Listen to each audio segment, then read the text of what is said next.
Assalamualaikum warahmatullahi wabarakatuh. Perkenalkan, nama saya Aulia Ramadhani Darmawan dengan NIM 235144069. Di sini saya akan memberikan tutorial uji validitas dan reliabilitas pada aplikasi SPSS. Bismillah, kita mulai. Cara membuat atau menguji apakah data yang kita gunakan valid atau tidak. Nah, di sini kita masuk ke aplikasi SPSS. Di aplikasi SPSS ini kita akan menguji kevaliditas dan reliabilitas apakah data primer yang kita gunakan valid atau tidak. Di sini saya menggunakan data view untuk menginput data yang akan digunakan. Nah, di sini saya udah punya data kuesioner, yaitu data disiplin kerja, menggunakan 20 pertanyaan dengan 50 responden. Nah, di sini kalau nanti teman-teman enggak cuman mau satu X atau hanya mau butuh 2X, 3X, itu bisa nanti ditulis semuanya di sini. Tapi kebetulan di sini aku pakai satu pertanyaan 1X dengan 20 pertanyaan.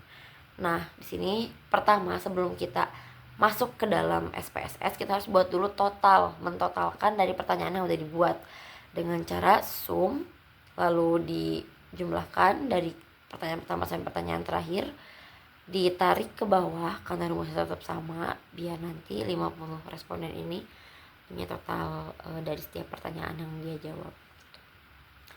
Nah, kalau misalnya udah ditotalin semua, kita copy, tapi cuman nge-copy angkanya aja, angka yang dihasilkan dari 20 pertanyaan dan 50 responden sampai total. Kita copy semua sebelum dipindahkan ke SPSS. Ya, ini agak loading. Kita pindahkan ke SPSS biar bisa kita uji validitas dan reliabilitasnya.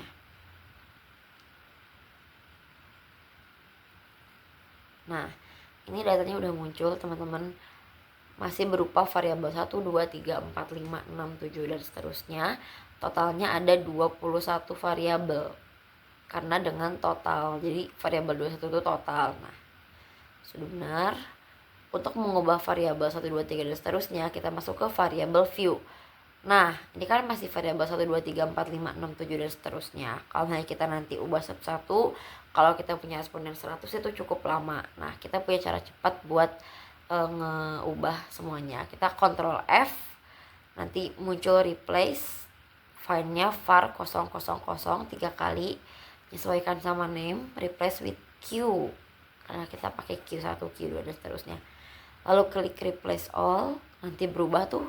Nah, jangan lupa Q21 nya dirubah menjadi total karena tadi di Excelnya total. Nah, desimalnya kita ubah jadi 0 dulu semua biar nggak pusing gitu, jadi tanpa koma, tanpa desimal. 0. Kalau misalnya udah 0 semua, baru kita bisa lanjut ke data view. Nah, ini udah 0, kita lihat di data view. Nah, udah cantik datanya, lebih mudah untuk dilihat gitu, nggak susah. Untuk masuk ke uji validitas, kita klik analyze, lalu cari correlate, bivariate, klik. Nah, nanti akan muncul bivariate correlations. Untuk menggunakan uji validitas ini, bivariate correlation, kita Ctrl A atau bisa di shift, klik sampai bawah, pindahin semua tadi variabelnya ke kotak sebelahnya, itu kotak variabel. Jangan lupa diklik tiga-tiganya, percent, total, flag, significant correlation, lalu klik OK.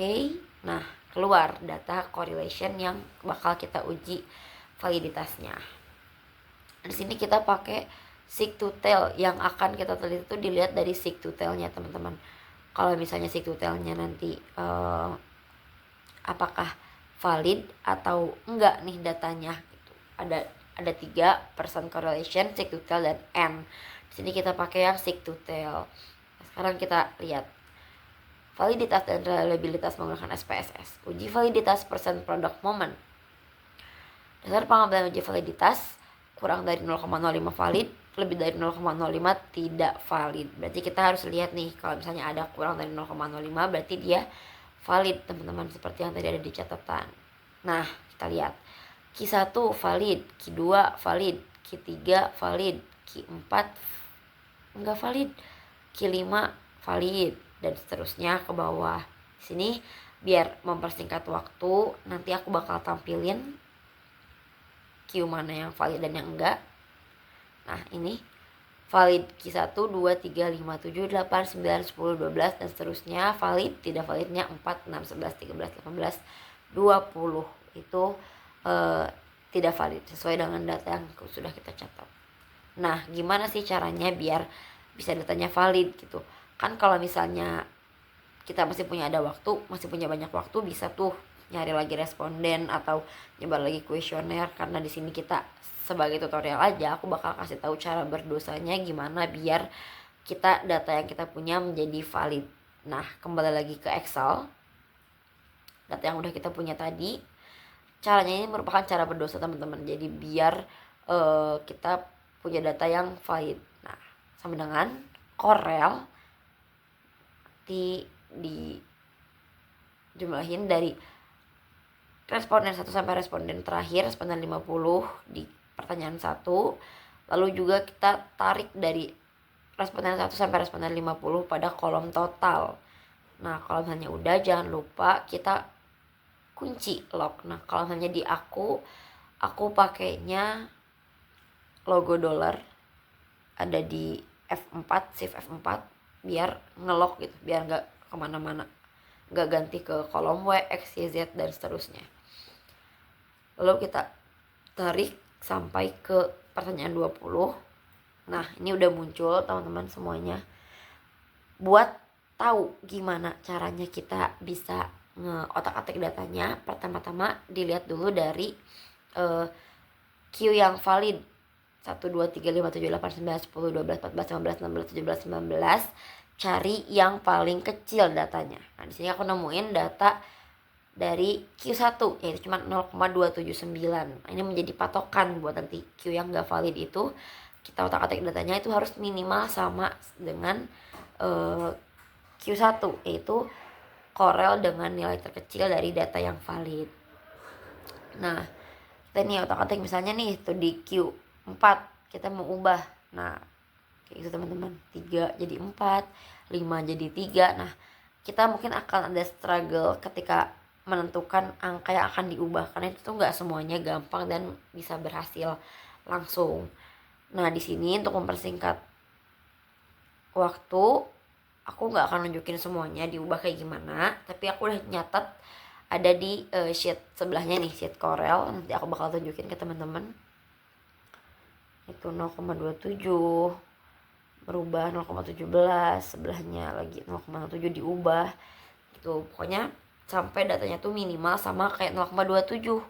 Nah, di sini aku udah punya data yang udah di Corel. Kalau misalnya udah nih, yang data yang tidak validnya ternyata lebih besar atau mungkin sama dengan data valid yang terkecil.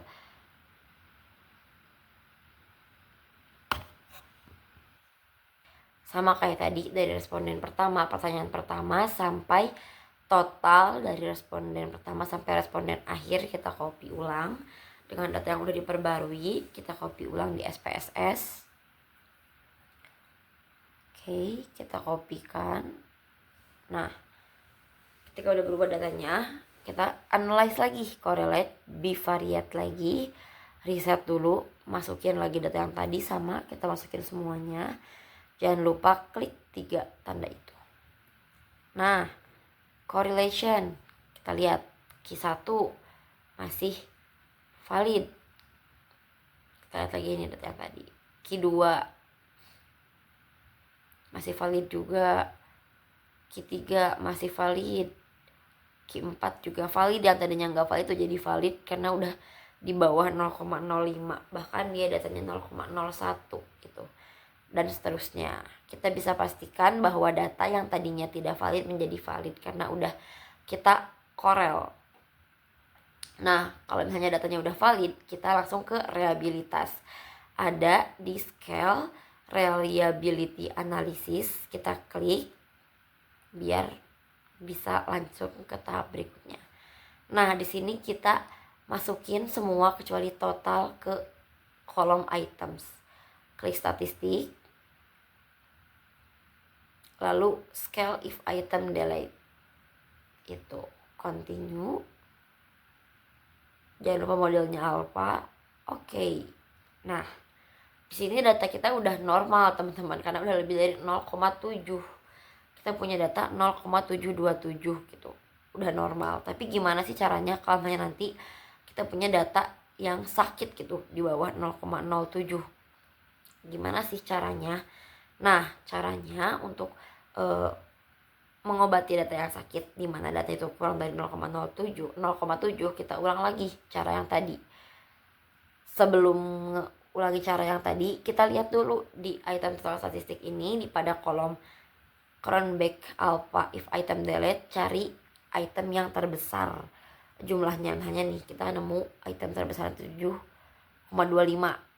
Scale lagi, reliability analysis lagi, kita reset dulu atau kita buang aja langsung. Dia itu key 16 dan key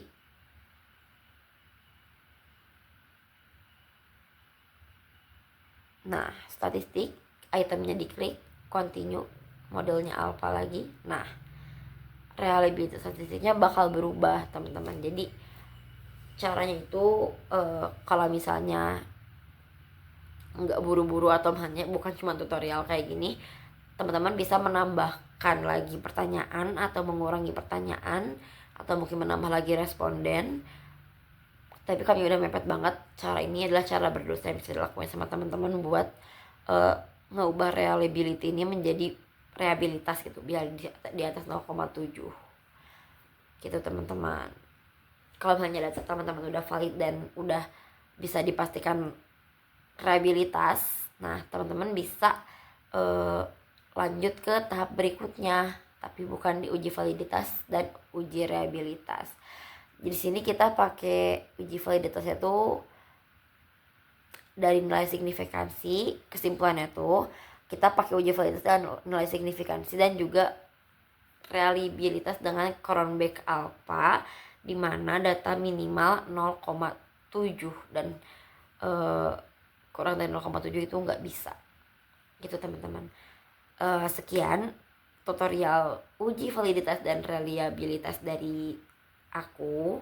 Kalau misalnya masih ada yang mau ditanyain atau mungkin ada beberapa hal yang harus dikoreksi, boleh tulis di kolom komentar. See you.